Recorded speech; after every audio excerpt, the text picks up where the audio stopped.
Thank you for tuning to the Secure Your Energy Show. I am your host, Michael Gibson. Secure Your Energy Show is where we have real life conversation with real life people. And today we have a very special guest from Northern Arizona Wind and Sun. His name is James Hall. I'm bringing him onto the screen and let him introduce himself. James, thank you for joining us today. Yeah, thanks, Michael. Yeah, so this is my name's James. I'm with Northern Arizona Wind and Sun. I'm one of the application engineers here. We're going to talk about off-grid today, right? We talk about off grid. Off grid is a very popular topic that everybody wants to know about.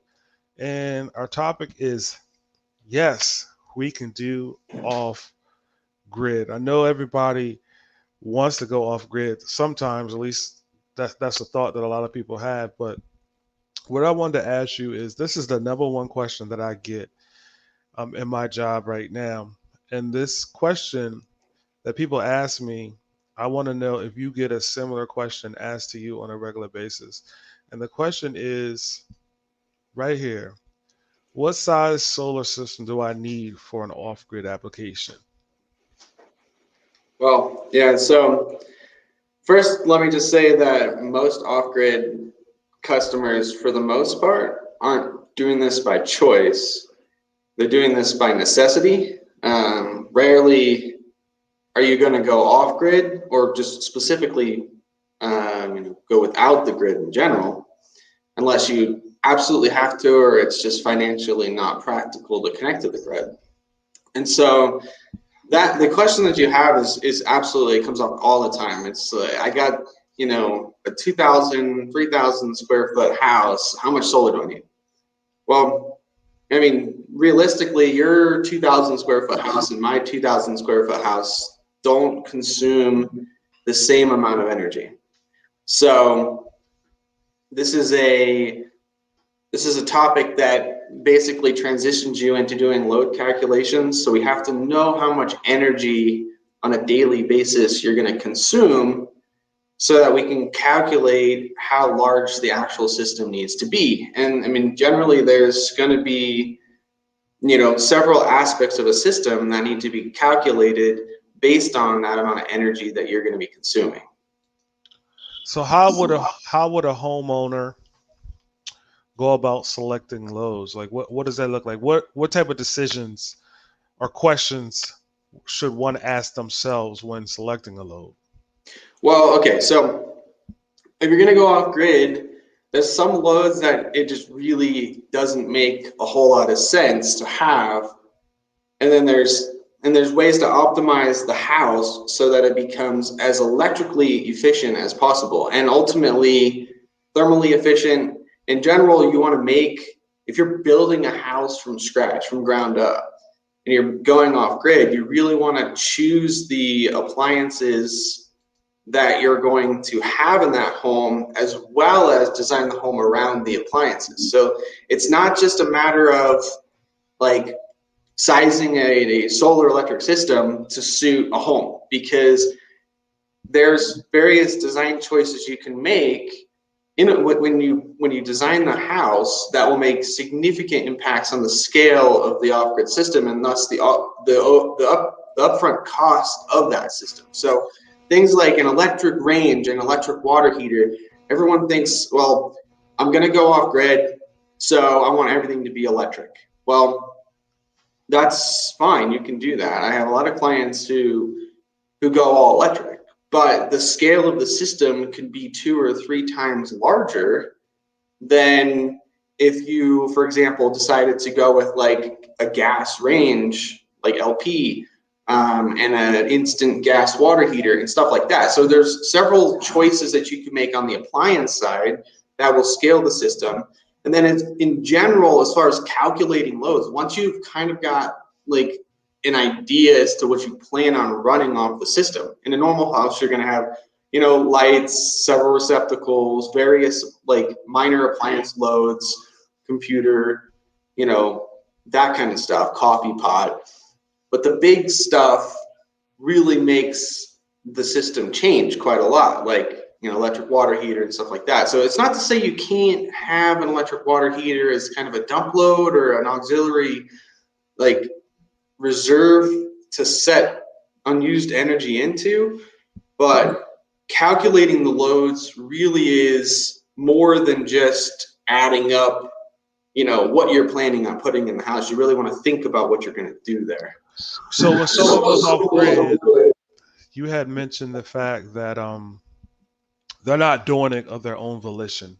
Typically, there's usually a reason that they can't get Well, I mean, electricity, and or yeah, but sometimes so I mean, if you're going to buy a piece of property that's off grid, chances are you're going to know it's off grid, right? So you are kind of doing it by choice, right, but it's not necessarily a choice per se. Like right, there's right. not necessarily two options, because usually if you have the grid, that's like my house, right? Just give you an example. Like I live in my opinion, a nearly sustainable, like electrically sustainable life. My entire house, for the most part, is ran off solar and batteries.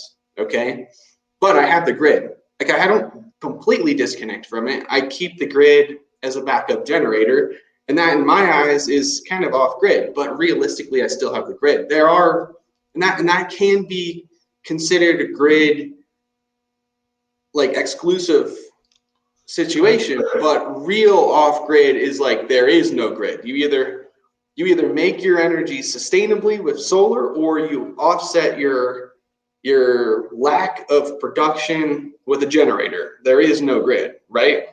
So when someone is really deciding to go with solar in general, and they want to make that decision to go off grid, the size of your house is not important, but what's more important is the loads that you're going to select. So in essence, a consumer needs to decide what they deem important, what they want to actually run.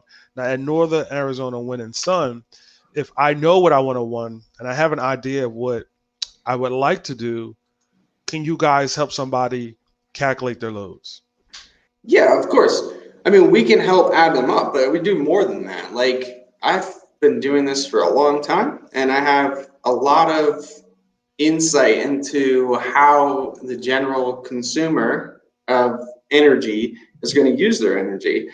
And I mean, I've done projects from, well, all over the world: South America, North America, Africa, like all over the place. And I mean, we can help calculate the amount of energy you're going to consume, but it gets more than that. We can help you with design ideas, the design ideas as far as how you're going to implement the entirety of your system, not just the electric, but like various concepts that are going to make a major impact in the performance of your system down the road.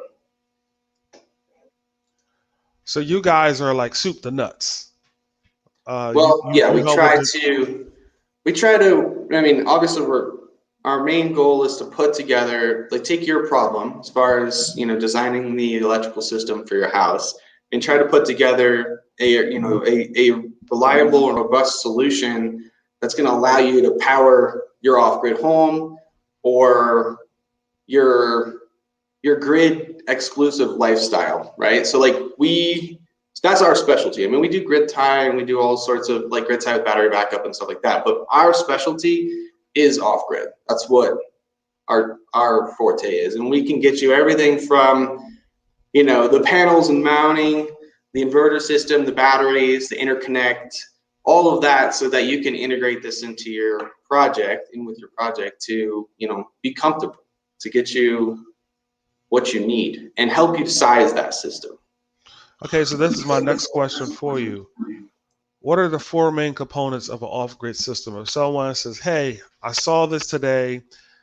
I want to explore going off-grid with solar," what are the four main components needed to accomplish this? Right. Okay. So the main components are usually going to be, well, the obvious is the solar panels. Like everyone thinks like it's solar. It's a solar electric system. So definitely the solar panels. Typically, you're going to need something that you're going to use to mount the panels. This could be considered maybe an accessory to the panels, but it's kind of an important consideration because there's a lot of different ways to mount panels. And then you're going to have the inverter system, or I guess the energy management system to some regards. So you're going to have the inverter system and the charge controller, which manages the solar power, like the whole power system, and then you have the batteries. The batteries are obviously one of the most important parts, as well as the inverter and the solar, because as a whole, it all comes together to produce, deliver, and store the energy that you need. So let me ask this question. A lot of times someone will ask me, I already have an inverter. I already have an inverter in my system, but I want to add batteries.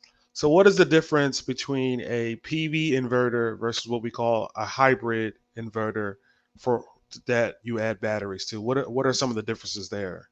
So I guess you're referring to a grid tie sort of inverter, like a string inverter or microinverters versus a Yes. battery-based inverter. Yes.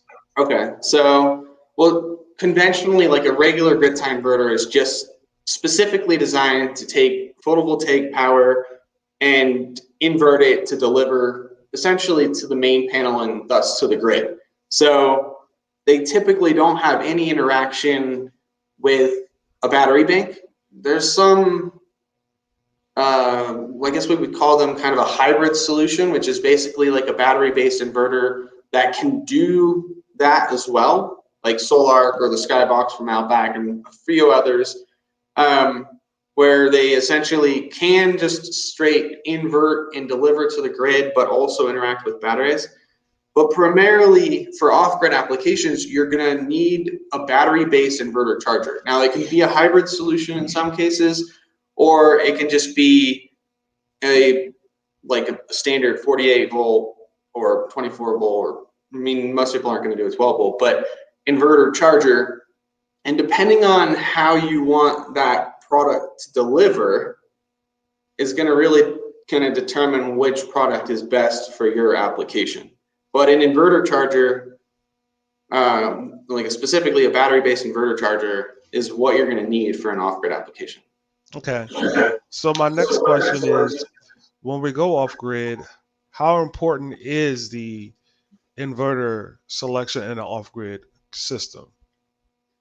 Well, it's quite important because that's what delivers the power. So as the consumer of energy, you're also instantaneously consuming power. And that power is a super dynamic load, right? So loads are very dynamic, kick on, kick off. You turn things on, you turn things off. And you really want to make sure that the inverter is paired with your system design adequately. So, I mean, it doesn't make sense if you're going to be drawing really high amounts of power to have an inverter that's really small. It's just going to cause you major problems. And it doesn't make sense to have an inverter that's super large or super scaled up for an application that's going to have, low power draw.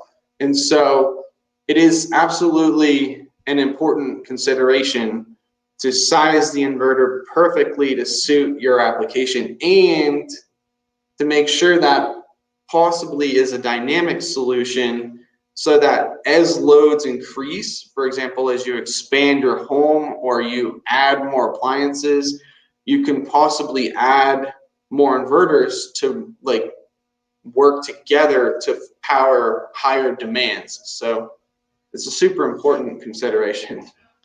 Now in off grid, what what is the primary battery chemistry seen in off grid? There's a couple battery types out there in the market. When I'm saying types, I'm talking about just physical chemistry types.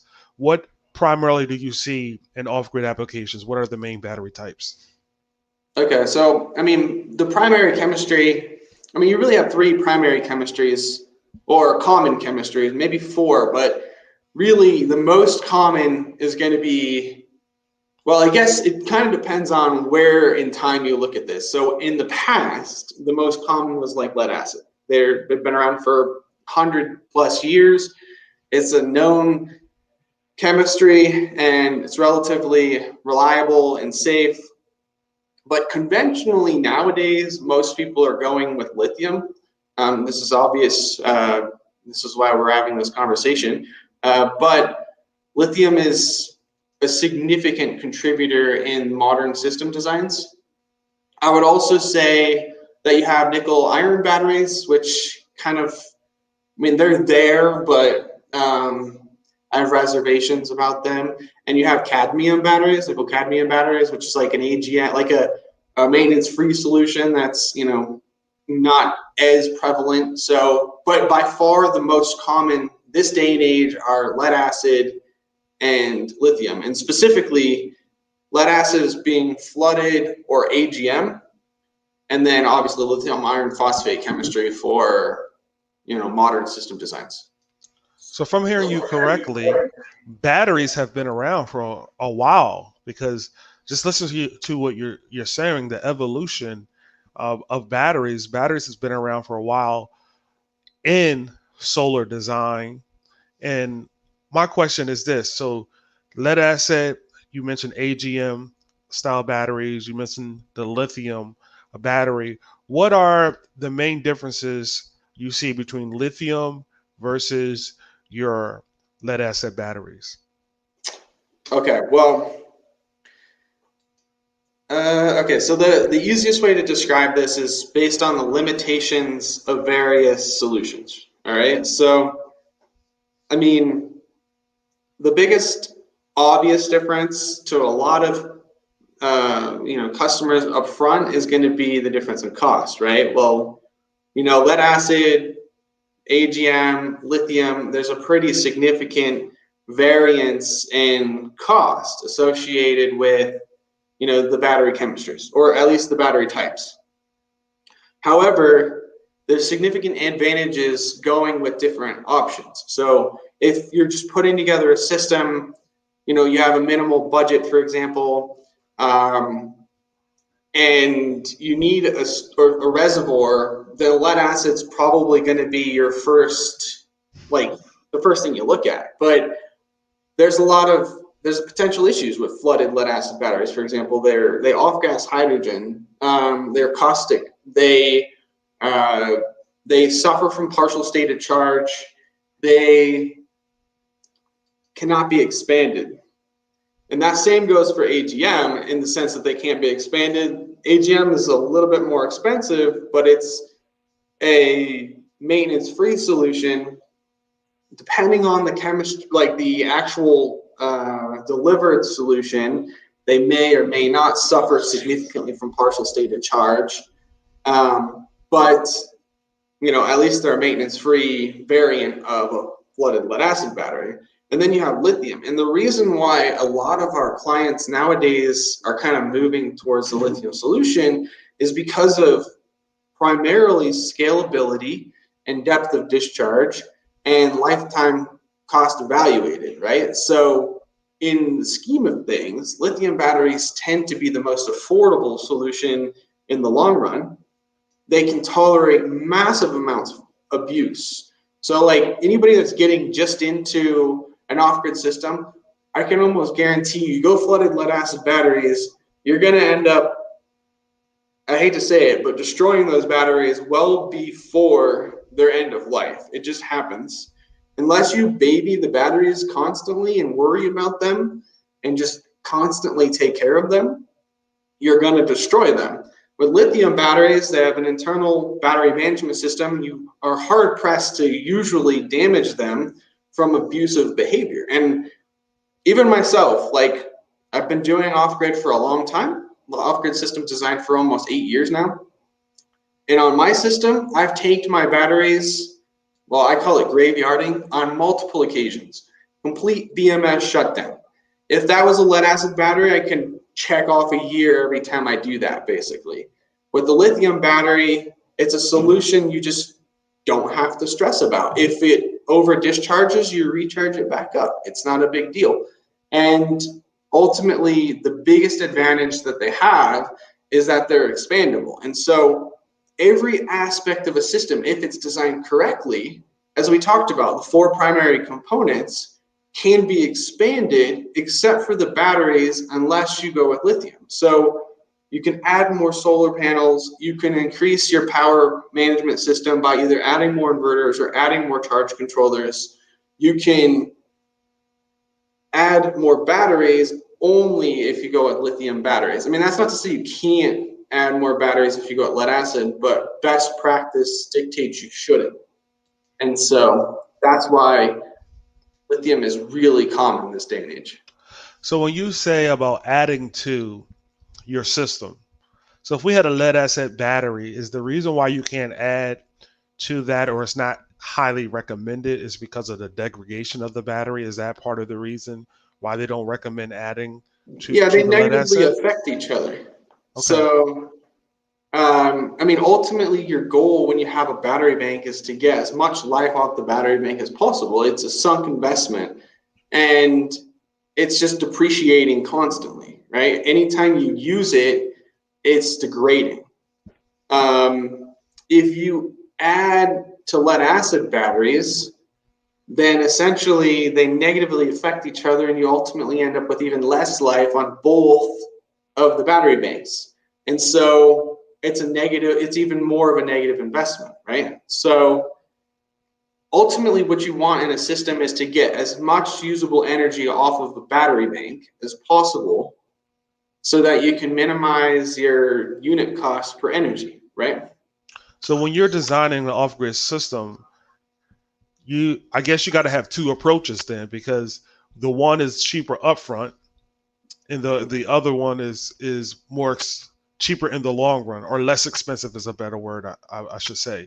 So when you're evaluating designing a system and you're looking at the cost, the lead acid adds maintenance, where the lithium doesn't have the same level of maintenance. In addition, you said that you can add to the system. Now, you did mention something that I wanted to explore.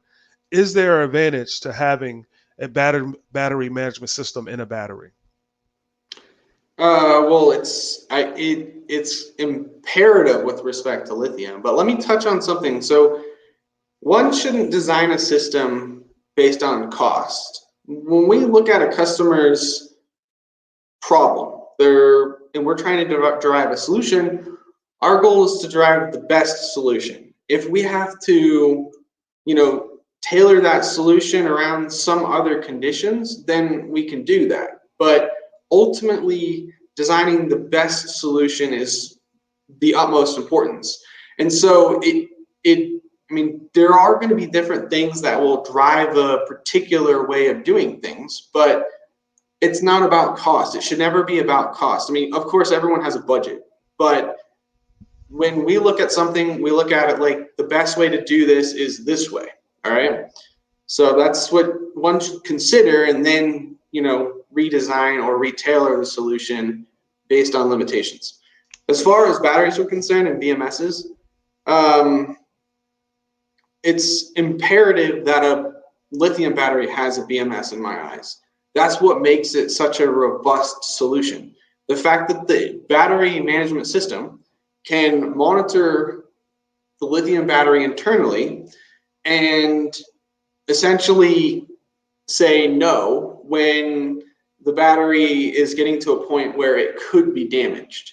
So in a conventional system, lead acid batteries or whatever, you're relying on the inverter system, Genstar, something to step in if the batteries are getting to a point where they could be damaged or significantly damaged, okay? With a lithium battery, that is done on the battery level. And that is a super important consideration, considering lithium batteries, if you overcharge them, are immediately damaged essentially. And if they get over discharged on the cell level, they're immediately damaged. However, if the BMS is there, then it'll prevent one from overcharging because it'll just nope out the battery, and it'll basically prevent one from over discharging because it'll just nope out the battery. Basically, the battery gets to the point where it's over discharged, it just says nope and disconnects. And that's kind of an important thing with a battery with a significant upfront cost, but you're getting more advantage to the system that way because you're really pushing those. Ideally, you can push the batteries to the limits. Like I said, I take my batteries on multiple times, sometimes intentionally push the system to its limits, see how much energy I can get off my system. And it just nopes out. So the battery management system is really like a fail-safe in essence. It's allowing you not to damage your system. And now you said Mhm. taking the batteries to its limit. So in the lithium battery game, you always hear the words depth of discharge. That's a Right. very popular word, depth of discharge. You hear another thing on cycle life. What do you see in terms of depth of discharge and cycle life with lithium versus your lead acid batteries?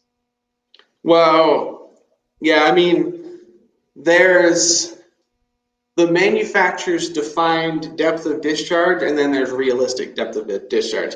Now, I mean, I think I've been selling lithium batteries for about 5 years now, so I'm about halfway through what manufacturers say is the usable life of a lithium battery. I have yet to have a customer come back to me and have to deal with a situation where a battery has failed. It's still functional, but it's failed premature of its cycle life. On the other hand, with lead acid batteries, their cycle lives are highly dependent on use and abuse, and any use is abuse. So, and the amount of use really is, the scale of that abuse. So, the cycle life of a lithium battery or of lead acid battery is really, it's really hard to like quantify because it's affected by temperature, proper charging, proper discharging, not over discharging. Recharging is super important as well, like partial state of charge, not properly fully recharging. Like these characteristics all have a major effect on the cycle, like defined cycle rate of the lithium or the lead acid batteries, as well as the battery ages, its internal resistance gets higher and higher, and so it becomes harder and harder to achieve certain considerations that will affect the life. So you get a situation where it's kind of diverging. With lithium batteries, they don't have a lot of those negative characteristics that can reduce the cycle life. They're not affected by temperature typically. I mean, they kind of are, but not nearly to the extent of a lead acid battery. They have a major cycle range. And so if you design a system properly, in most cases, you can get more or a significant more cycles realistically from the battery than the manufacturer even says, because they're basing it off of a specific depth of discharge or whatever. And realistically, most off-grid customers don't hit those depth of discharges every day because the amount of energy one uses varies quite significantly throughout different days. Anyways, so yeah, cycle rates. There's a huge difference between lead acid and AGM solutions and lithium because these cycle rates over here are majorly affected by a lot of factors that one might not have a ton of control over, or aren't very obvious all the time. In this particular solution, lithium, it's not it doesn't really care about most of the external factors, doesn't even need to be fully recharged regularly. So there's not a whole lot you can do to negatively affect the cycle rates, right? So when we look at lithium, we look at lead acid, those are the predominant battery choices that we see in the market, and people will make a decision based on their particular needs. As you said, costs really shouldn't be the issue when we're designing a system. We should design the best system, and then we can kind of back into the cost. So let me ask this question, because if I'm off grid, let's say I'm totally off grid or totally island away from utility, is it Mm-hmm. important? What type of redundancies should I have to support my off grid system? Because I'm imagining if I don't have utility power and I just have my PV array and I have my battery, what else do I need? Yeah. Well, I mean, realistically, if you get 365 days of sun, you don't need anything. But unfortunately, depending on where you're located, that might not be the case. And so typically, I would recommend one has a backup generator of some sort, a fuel derived generator. You can get a wind turbine as well to help supplement. But ultimately, as far as, an auxiliary input to the system besides the solar component alone, some other form of manually or fuel driven power generation is ideal. So I have a lot of customers who have wind turbines and hydraulic turbines, or yeah, and they help supplement some more than others. But ultimately, an off-grid system is really going to want to have a generator, and that's why the inverter selection is kind of important as well, because most, well, if not all, off-grid suitable solutions will have, they're basically inverter chargers. They have the ability to run in reverse and recharge the batteries back up. So from a generator, from an AC input source. So let me ask this question. We're getting close to our time, but I really wanted to ask this question. So Okay. what is the difference between, I hear this all the time, charge controller, and then you said inverter charger. What's the difference? Is there a difference? Like, is there a charge controller? Then I still need an inverter. If I have an inverter charger, do I no longer need a charge controller? Explain that when someone's designing a system. What does that really do? What does the charge controller do? What does the inverter do? Can you explain that? Well, okay, so an inverter inverts. So it takes power from a DC source and inverts that to make the AC output. It can be 120 volts, could be 12240, could be configured to do three-phase, 230 volts, 480, whatever. Like, there's all sorts of different solutions, but an inverter will typically take a DC input and invert that to an AC form factor. All right. A charge controller specifically refers to how we manage, in a DC coupled solution, how we manage solar power into the DC bus and thus inherently to the batteries. So charge controllers basically go with the solar panel. Inverters and inverter chargers invert and deliver power to AC loads, as well as convert the opposite in the event they're being fed an AC input from either a generator or also the grid, potentially for grid interactive solutions, to charge batteries. So both charge controllers and inverter chargers can charge batteries, but only inverters can pull power from the batteries to deliver to loads.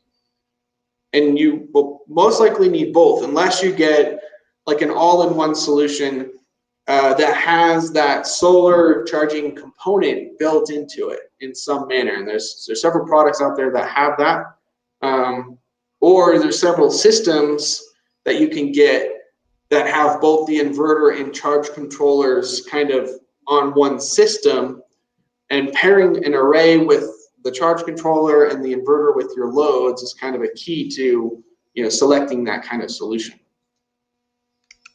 So in closing, yes, we can do off grid. So if someone wants to go off grid, they're gonna need the main components of your solar array, some type of charge controller, inverter. Then we're gonna have a battery. Also, it's recommended if you're totally off grid to have a level of redundancy to support your installation, because as you said, you don't always have full sunny days. Now, I want to ask this final question. What got you into solar? This is going to be our part. What got you into solar? This What got is, me? yeah, this is not a can question, so you didn't have a chance to think about this. So this is Oh, off it's the cup, okay. Michael Gibson special. What got Mr. James Hall into solar?